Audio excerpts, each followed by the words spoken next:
Good morning. I gotta back y'all up. Good morning.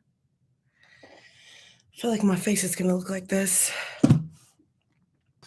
Y'all know that we are, as a church, we're doing a corporate fast. It starts today, which means, fasting and praying.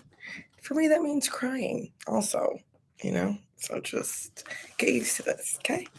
If you are in the Bold Faith Church family, then you'll get some prayer points. Good morning. Good morning. If you're in the Bold Faith Church family, you'll get some prayer points. And in the email, as well as in the Facebook group, so that you can fully participate and be praying with us. So, yeah, y'all ready? We are in Exodus. Just good. That's this Moses let my people go. I'm super excited about that. Prince of Egypt and all of that. So we are in chapter 1. We're going to be reading chapters 1 through 3. Hey, Angela, Miss Dorothy, Lavarda. Hey. Technical difficulties this morning. Things were dead. Like, couldn't even be turned on.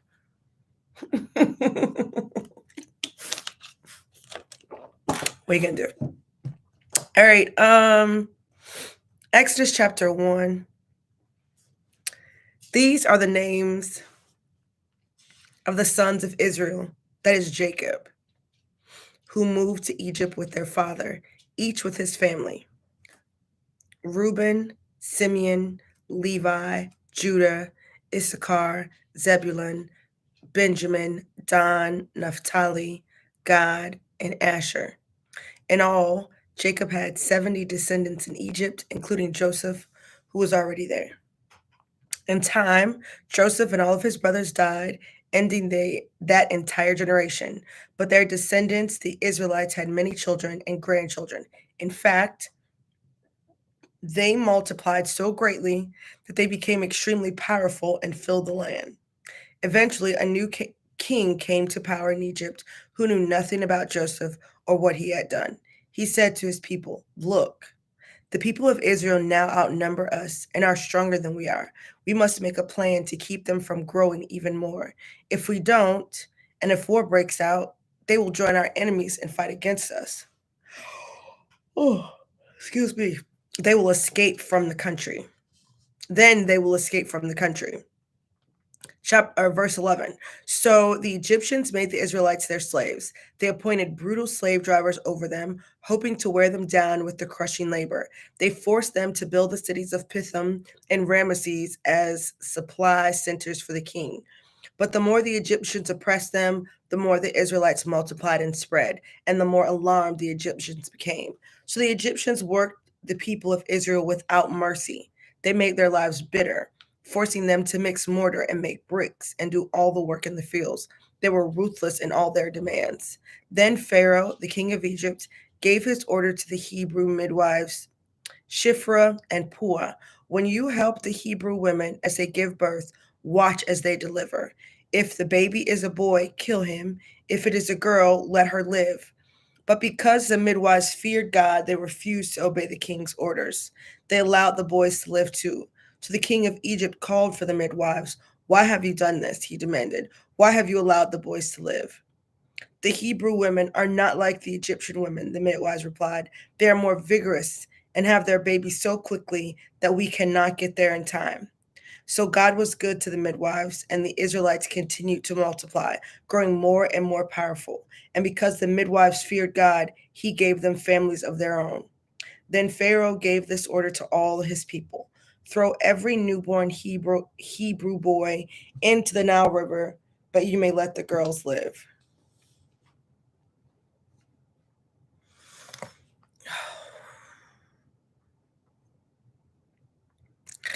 It is amazing.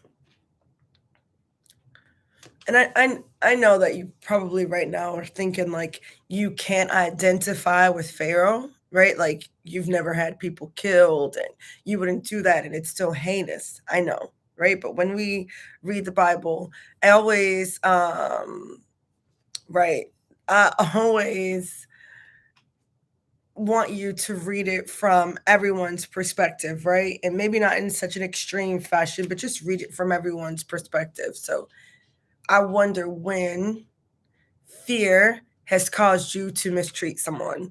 I wonder when fear of what somebody might do or how someone might take your position or how somebody might misuse you. Come on. I wonder how fear that somebody might mistreat you has caused you to mistreat people. That's for somebody. Chapter 2. About this time,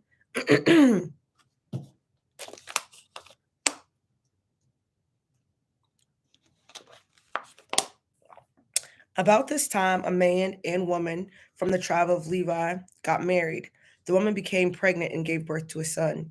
She saw that he was a special baby and kept him hidden for 3 months. But when she could no longer hide him, she got a basket made of papyrus reeds and waterproofed it with tar and pitch. She put the baby in the basket and laid it among the reeds. Along the bank of the Nile River. Oh, just kidding. Let me read that again. Verse 3. But she could no longer hide him. She got a basket made of papyrus reeds and waterproofed it with tar and pitch. She put the baby in the basket and laid it among the reeds along the bank of the Nile River. The baby's sister then stood at a distance, watching to see what would happen to him. Soon Pharaoh's daughter came down to bathe in the river, and her attendants walked along the riverbank. When the princess saw the basket among the reeds, she sent her maid to go to get it for her. When the princess opened it, she saw the baby. The little boy was crying, and she felt sorry for him. This must be one of the Hebrew children, she said. Then the baby's sister approached the princess. Should I go and find one of the Hebrew women to nurse the baby for you? She asked. Yes, do, the princess replied. So the girl went and called the baby's mother. Take this baby and nurse him for me, the princess told the baby's mother. I will pay you for your help. Mm. So the woman took her baby home and nursed him. Now that right there is a beautiful thing. She had to send her baby down the river. She sent her baby down the river. The princess of Egypt found him. And then the sister was like, oh, you want me to find somebody for you? Want me to find somebody to help you? That little girl was sharp. And then she gets the mom. And so now the mom gets to stay with the baby, right, for 3 years. I think that's how long, 2 or 3 years is how long they kept them before they weaned them off, and gets paid for it. Come on. Now that's good.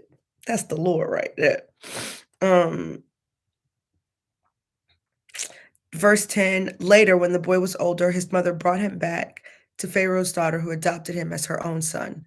The princess named him Moses, for she explained, I lifted him out of the water. Many years later, when Moses had grown up, he went out to visit his own people, the Hebrews, and he saw how hard they were forced to work. During his visit, he saw an Egyptian beating one of his fellow Hebrews. After looking in all directions to make sure no one was watching, Moses killed the Egyptian and hid the body in the sand. The next day, when Moses went out to visit his people again, he saw two Hebrew men fighting. Why are you beating up your friend? Oh, excuse me. Why are you beating up your friend? Moses said to the one who had started the fight. The man replied, who appointed you to be our prince and judge? Are you going to kill me as you killed that Egyptian yesterday? Then Moses was afraid, thinking, everyone knows what I did. And sure enough, Pharaoh heard what had happened, and he tried to kill Moses. But Moses fled from Pharaoh and went to live in the land of Midian. When Moses arrived in Midian, he sat down beside a well. Now the priests of Midian had 7 daughters who came as usual to draw water and fill the water troughs for their father's flock.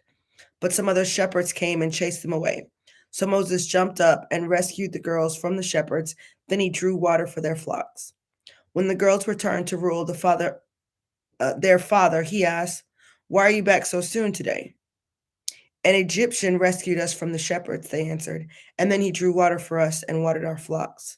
Then where is he? That's good. Then where is he? Their father asked. Why did you leave him there? Invite him to come and eat with us. Moses accepted the invitation and he settled there with him. In time, Reuel gave Moses his daughter Zipporah to be his wife. Later, she gave birth to a son, and Moses named him Gershom, for he explained, I have been a foreigner in a foreign land. Years passed and the king of Egypt died, but the Israelites continued to groan under their burden of slavery.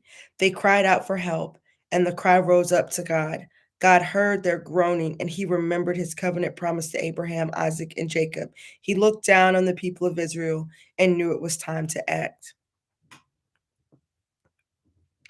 So many good little nuggets here. They were having a hard time. They go to the well, and somebody's there that helps them. Their dad is so surprised that somebody would intervene for them, protect them, do the work for them, and they wouldn't invite him home for a meal. He was like, "So where somebody did all that? Where he at?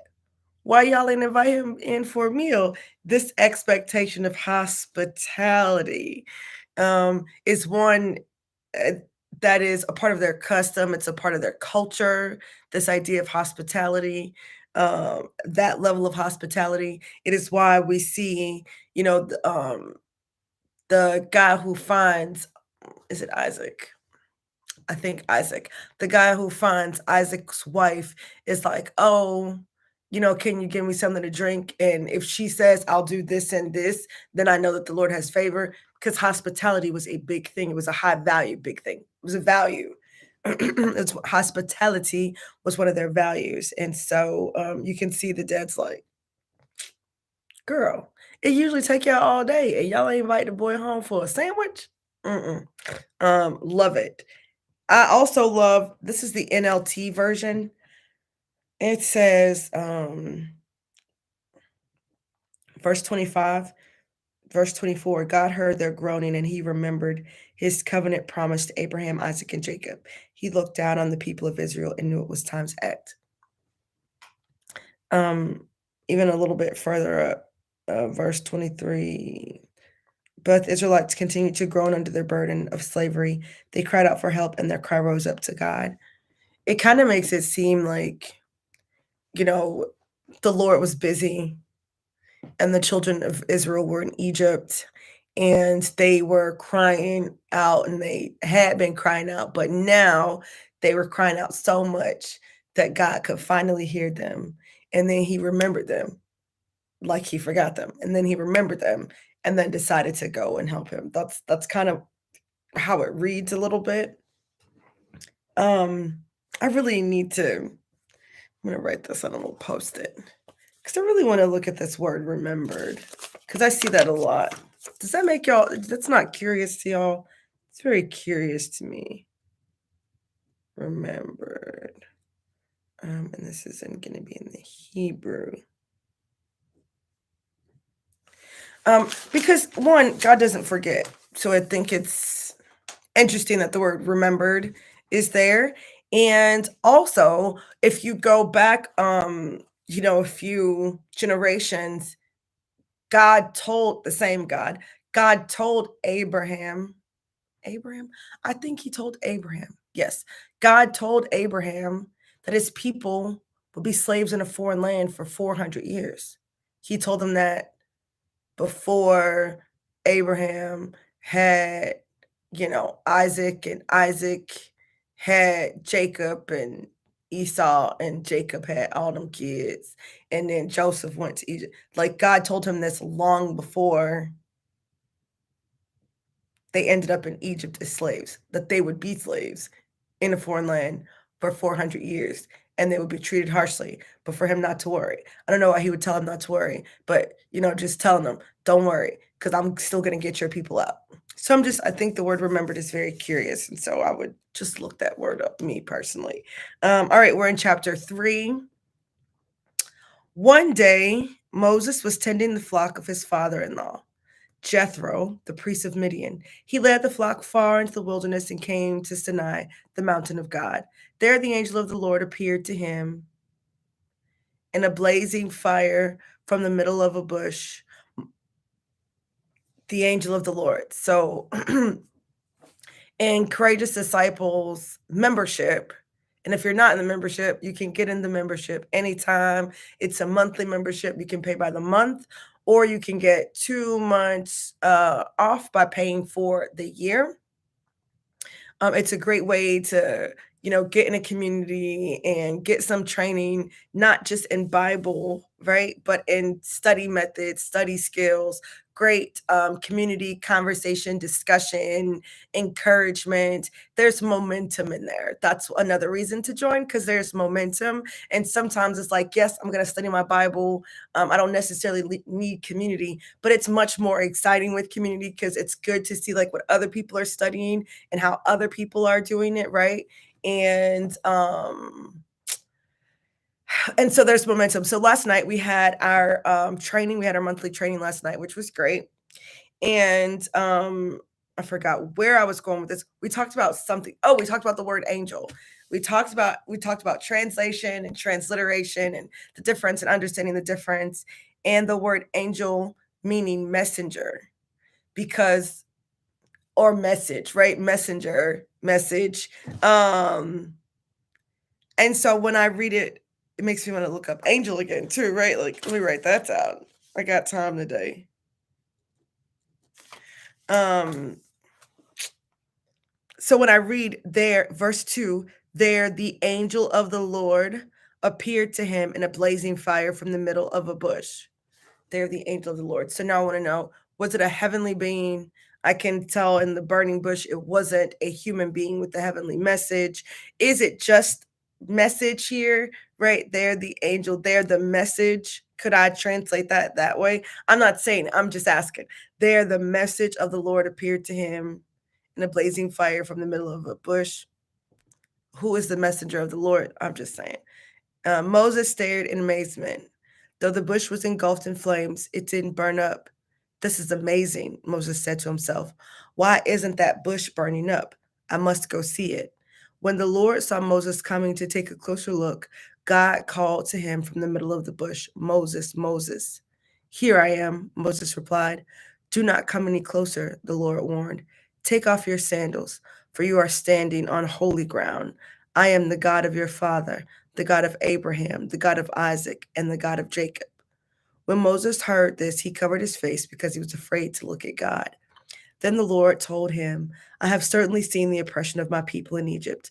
I've heard their cries of distress because of their harsh slave drivers. Yes, I'm aware of their suffering. So I've come down to rescue them from the power of the Egyptians and lead them out of Egypt into their own fertile and spacious land. It is a land flowing with milk and honey, the land where the Canaanites, Hittites, Amorites, Perizzites, Havites, and Jebusites now live. Look, the cry of the people of Israel has reached me, and I have seen how harshly the Egyptians abuse them. Now go, for I am sending you to Pharaoh. You must lead my people Israel out of Egypt. But Moses protested to God, who am I to appear before Pharaoh? Who am I to lead the people of Israel out of Egypt? He was a man born to a Hebrew woman who had to give him away, who was raised by the very Egyptians who mistreated his own people. He is a man who killed another man. He was a man on the run. I wonder how confused he was about his identity and his value. Sometimes when we make it through something, oh, this is good. This is for me. Sometimes when you make it through something, you think that you must not have value because it happened to you. But what if we could see that we had value because we made it through, right? Like, do you see what I'm saying? Like, there is a purpose for my life right now. All of these things that happened to me, God has brought me out of those things, and I'm still standing. There must be purpose for my life. Oh, how much God must love me that he's kept me through that. I'm still in my right mind. I'm still in my right strength. You know what I'm saying? Like maybe there's some things you need to heal through. Maybe there's some help that you need to get. Maybe there's some support. But what if we didn't look at the fact that, okay, if our perspective just shifted a little, right? That all of these things, this is all, but you are still standing. There must be some value there that he didn't toss you out. that the Lord didn't leave you where you were, that he preserved you for a reason. That's why you're worthy of this call, right? He preserved you for a reason. There was a purpose for you to still have breath in your lungs. There's still work for you to do, because that's often what happens, right? It's that we feel unworthy of the work that God is calling us to do. It's not that we don't want to do it, right? We feel unworthy of the calling. Why do we feel unworthy of the calling? Well, because we went through all this stuff. Nobody else wants me. Nobody else treats me like I matter. People who were supposed to take care of me didn't take care of me. Oh, but you don't know all the horrible things that happened to me. Oh, but you don't know about all the horrible things that I've done in my past, the way I've messed up, the way I'm messing up right now. Oh, but you don't know. But the Lord knows. That is that part. But the Lord knows. It's the choosing that makes you worthy of the call. It's not the background. It's not your position in birth. It's not how people have treated you. It's not your education. It's not your network. It's not any of that. It's the choosing that makes you worthy, because you are chosen by God, because God picked you. That's what, nothing else. What qualifies you to be here? The fact that I'm here. That's my only qualification. The Lord chose me. That's it. That's all I got going for me. Okay? And the wonderful part about that is I don't need nothing else. All you need is for the Lord to pick you out of a crowd. Oh, I choose you. That's it. What else did I need? Nothing. But you ain't doing. You right, I didn't. But the Lord has chosen me. That's my qualification. That's the only qualification I have. You are absolutely right. Beautiful thing about that is that's the only qualification I need. Right? So Moses is already feeling away. And so you get it, right? Even though he's looking at a burning bush that ain't burned up, even though he can hear a voice coming from the flames, talking to him, knows his name.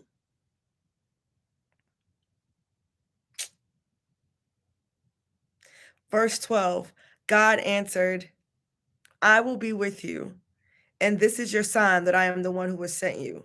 I love this verse. When you have brought the people out of Egypt, you will worship God at this very mountain. Let me read verse 12 again. God answered, I will be with you. So let me go back to verse 12. But Moses protested to God, who am I to appear before Pharaoh? Who am I to lead the people of Israel out of Egypt? Moses is saying, who am I to do it? Who am I? God says, I will be with you. And this is your sign. This is the confirmation. You looking for confirmation? This is your confirmation that I'm with you, that I'm the one who sent you. When you have done what I've sent you to do successfully, and you come back here and worship at this very mountain, that's your confirmation. Does that seem like confirmation to you? Because we typically want confirmation that the Lord sent us before we go. We want confirmation that we're going to win before we pack our bags. I want confirmation that this is going to work before I launch this program.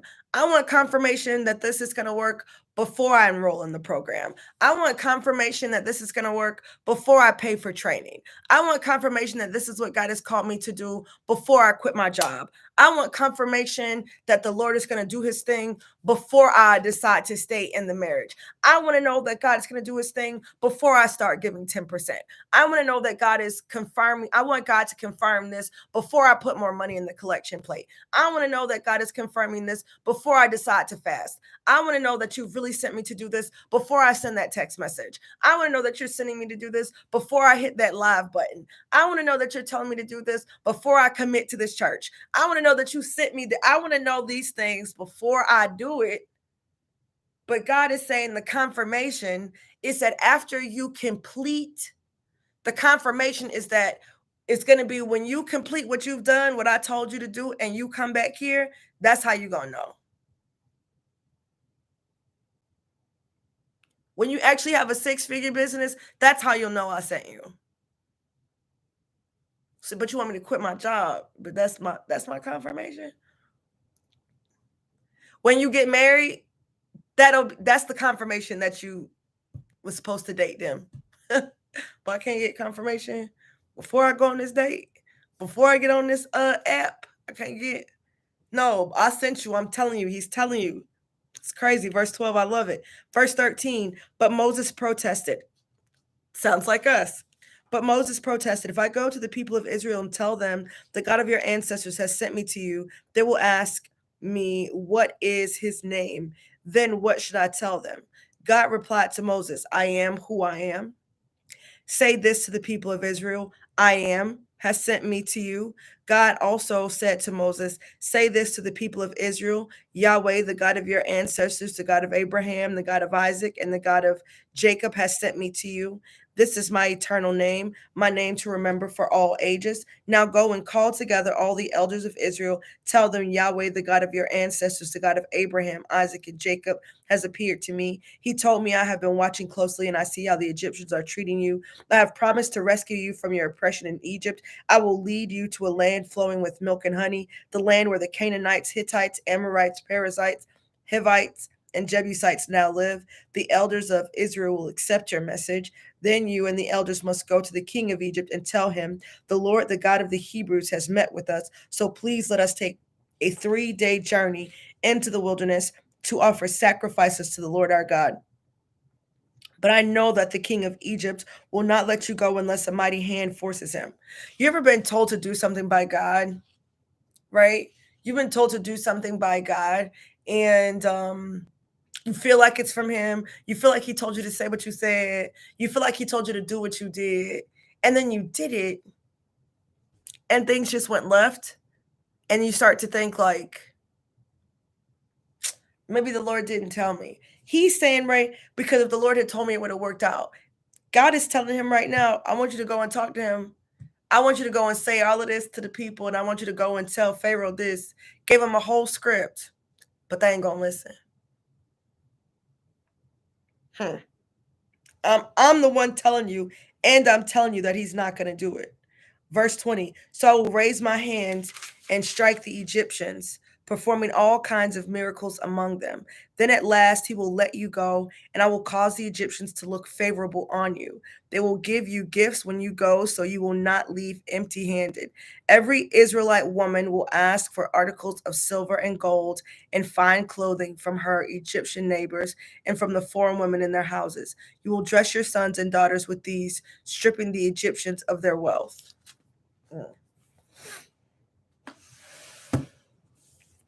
That's it. So good. And so if one of your commitments for the year is to study the Bible in its entirety, read the Bible in its entirety, and take a verse from every day that you're reading the Bible, you could go through that and choose a verse that you want to use, and then get the bowl method. You can get the bowl method from the church website. Yes, I'm going to talk about it every single day. Every time I read, I'm going to talk about it. Faith church.org/shop. It's a physical product. It's great. It combines verse mapping with verse mapping with the bowl method. So that verse mapping gives you great context. If you are in Courageous Disciples membership, that was yesterday's training, verse mapping and the bowl method. So make sure you watch the replay, because it's in the Facebook group already. So you can watch the replay if you're in the membership. If you're not in the membership, you can certainly get in the membership, Courage Molina University.com. But you can get this on the church website. And if you go to, I got a lot of websites for y'all today, huh? CourageMolina.org. You can get a few pages for free, actually. It doesn't include the verse mapping, though. It does not include the verse mapping. It just includes the bowl method. A few bowl method pages are in there for free. You can go there, go to CourageMolina.org and download the bold method.